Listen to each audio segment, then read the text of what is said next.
இன்னைக்கு இவ்வளோ இந்த டிவோர்ஸ் ஈவன் லவ் மேரேஜஸே வந்து டிவோர்ஸ் ரேட் அதிகமாக இருக்கிறது வந்து லவ் மேரேஜ் தான் கம்பேர் டு அரேஞ்ச் மேரேஜ். நீங்க தெரியல காரணம் என்ன? பழகக்கூடிய காலத்துல ஒருத்தர் புரிஞ்சுக்கிறது இல்லை. புரியுங்களா? அப்போ புரிஞ்சுக்கிறதா எவ்வளோ செலவு பண்ணணும், பேக்கெட்ல எவ்வளோ இருக்கும், சினிமா போனால் பாப்கார்ன் எடுத்துருவோம்னா ரெஸ்டாரண்ட் போடாமல் இருந்தா. ஆனால் அந்த புரிதல் வந்து பார்த்தோன்னா என்னைக்கு வருதோ அப்போதான் வந்து வாழ்க்கையில ஒரு அந்நியம். ஒரு சந்தர்ப்பம் நடக்குது இந்த மாதிரி. என்ன புருஷன் முன்னாடி வயசானவங்க உட்காந்து பேசிட்டு இருக்காங்க. இதுவும் எங்க வெளிநாட்டில் நடந்தது தான், நம்ம நாட்டில் இல்லை, வெளிநாட்டில் நடந்தது தான். உட்காந்து பேசிக்கிட்டு இருக்கச்ச அங்கேருந்து ஒரு நிருபர் வராரு. ரொம்ப வயசான காலம், ரொம்ப அந்நியமாக பேசிட்டு இருக்காங்க. போயிட்டு எப்படி உங்களோட மேரிட் லைஃப் இவ்வளோ சந்தோஷமா இருக்கு, எத்தனை நாள் ஆச்சுங்க உங்க கல்யாணம் ஆகிடுன்னா? அவன் சொல்றாரு 52 வருஷம். 52 வருஷமா?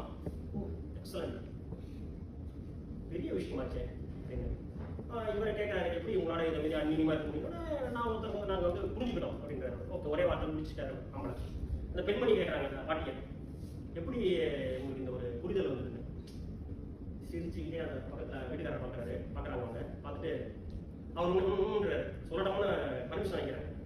கல்யாணம் ஆகிட்டு அடுத்த நாள் குதிரை வண்டியில் நாங்கள் 2 பேரும் ஒன்றா போயிட்டு இருந்தோம். சரிங்களா? அவன் போயிட்டு குதிரை மக்கார் பண்ணிச்சு.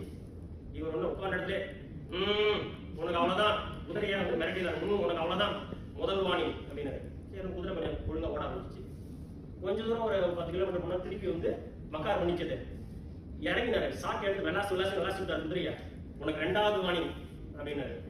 சரி, திருப்பி ஏறி கொண்டு வண்டி கூட்டிட்டு போனாரு. திருப்பி கொஞ்சம் தூரம் பாலத்து மேலே ஏறி போயிட்டு இருந்த குறுக்கலான பாலத்து மேலே அப்பயும் திருப்பி அந்த குதிரை மக்கார் பண்ணிச்சு. இறங்கினாரு, குதிரையை கட்டி தூக்கி ஆத்துல தூக்கி போட்டுட்டு உனக்கு 3வது வாணினாரு.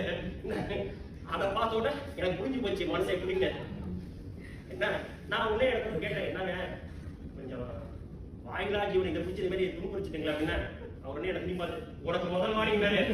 அப்புறம் ஏன் நான் பேச போறேன், அதோட நிறுத்திட்டேன். புரிஞ்சு இந்த அளவுக்கு நீங்க அப்படின்னு.